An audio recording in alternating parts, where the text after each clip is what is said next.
WhatsApp guys, स्वागत है आप सबका रिएक्ट हुक्स ट्यूटोरियल्स में। तो आज के वीडियो में हम लोग देखेंगे यूज रेफ के दो और इम्पॉर्टेंट यूजेस। तो चलिए स्टार्ट करते हैं।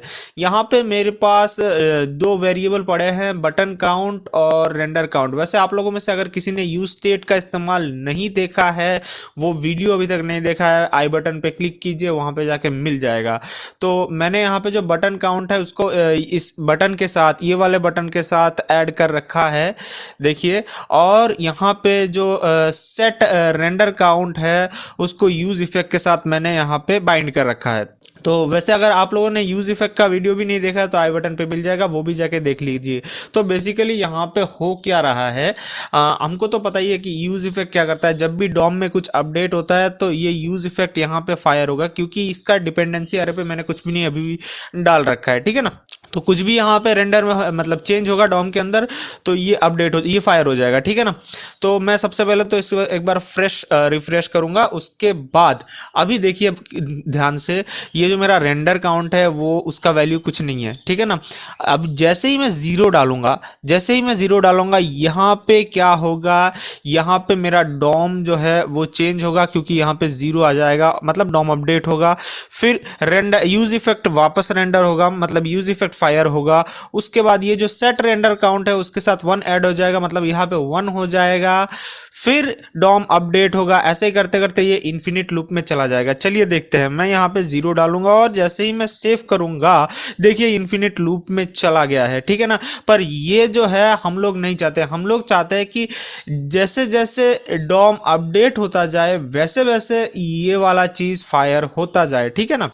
तो इस चीज़ से हम लोग कैसे बच सकते हैं, ठीक है। तो फिलहाल के लिए मैं क्या कर देता हूँ, मैं इस चीज़ को कमेंट आउट कर देता हूँ और यहाँ पे भी आता हूँ, इसको भी कमेंट आउट कर देता हूँ और सेव कर देता हूँ, ठीक है ना।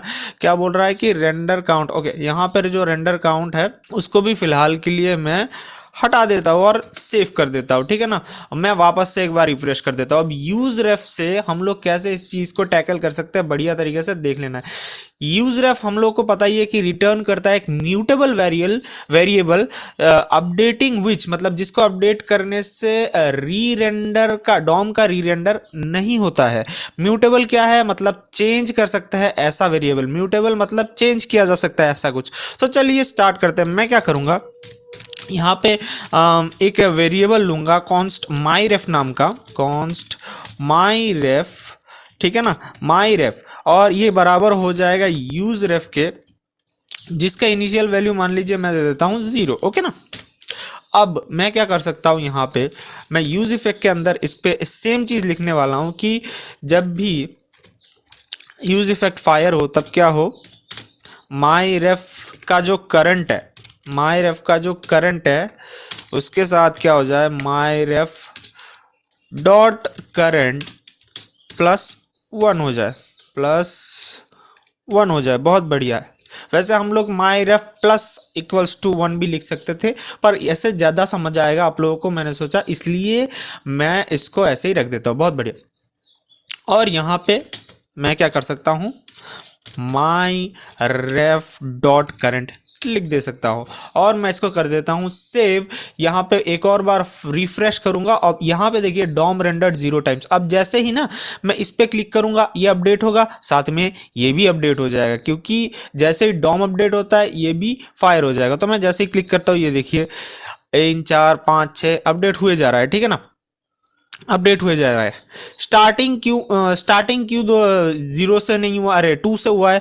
स्टार्टिंग इसलिए 2 से हुआ है क्योंकि जब ये डॉम स्टार्ट हुआ था तब भी तो एक बार रेंडर हो चुका था, इसलिए वो स्टार्टिंग 2 से हुआ है। समझ में आ गया। उस चीज़ को भी हम लोग एक बार ही माइनस करके टैकल कर सकते हैं, कोई दिक्कत वाला बात नहीं है। अब सेकेंड यूज केस की तरफ हम लोग चलते हैं। तो हमारे दूसरे एग्जांपल को समझने के लिए मैं यहाँ पे एक स्टॉपवॉच टाइप टाइमर बनाना चाहूँगा, जिसके नीचे एक बटन होगा, उस पर क्लिक करते ही वो टाइमर रुक जाएगा। तो चलिए स्टार्ट करते हैं। तो सबसे पहले तो मैं यहाँ पे एक कांस्टेंट वेरिएबल लूँगा with the help of use state.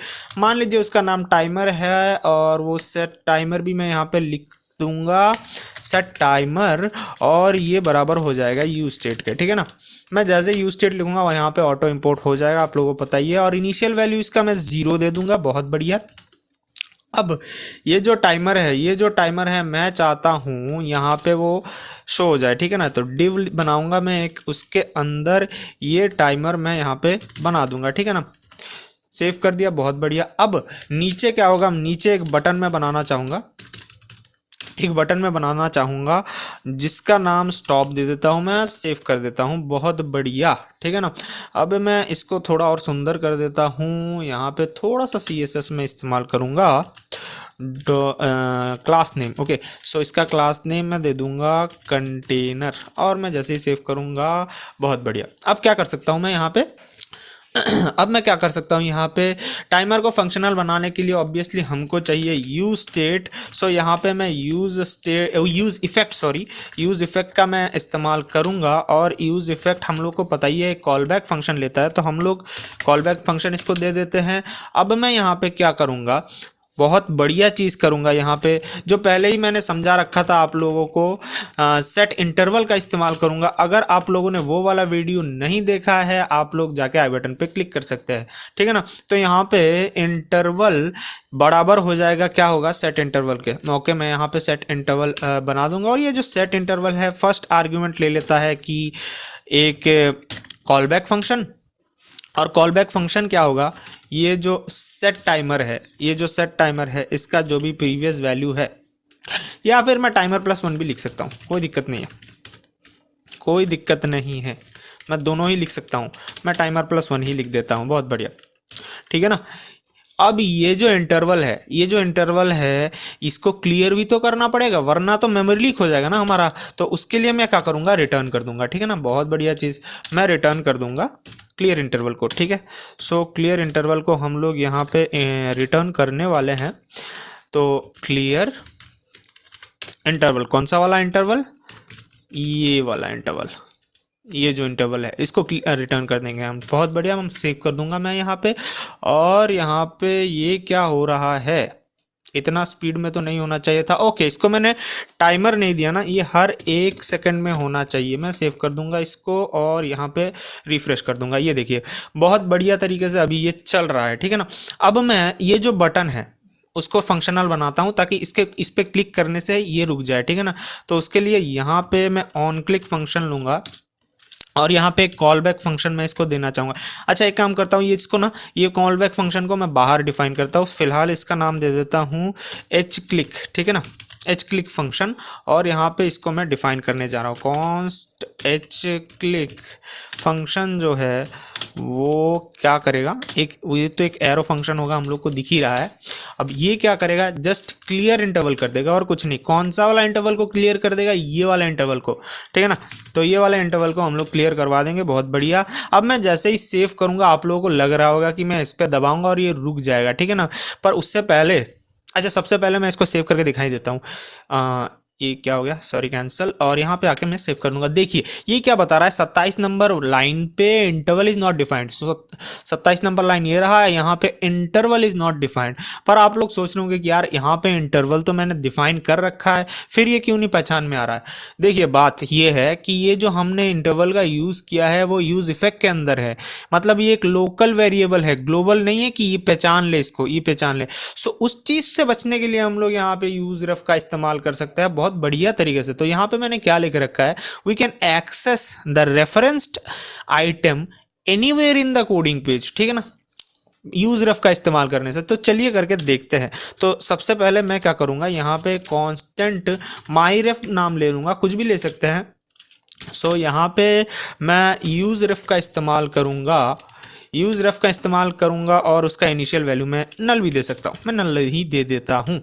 Okay, सो अब मैं क्या करूँगा, ये जो इंटरवल है इसको चेंज कर दूंगा, और चेंज करके माई रेफ डॉट करंट मैं बना देता हूँ, ठीक है ना, माई रेफ डॉट करंट बना देता हूँ। और कांस्टेंट तो यहाँ पे नहीं होगा क्योंकि यहाँ पे ये ऑलरेडी डिफाइंड है।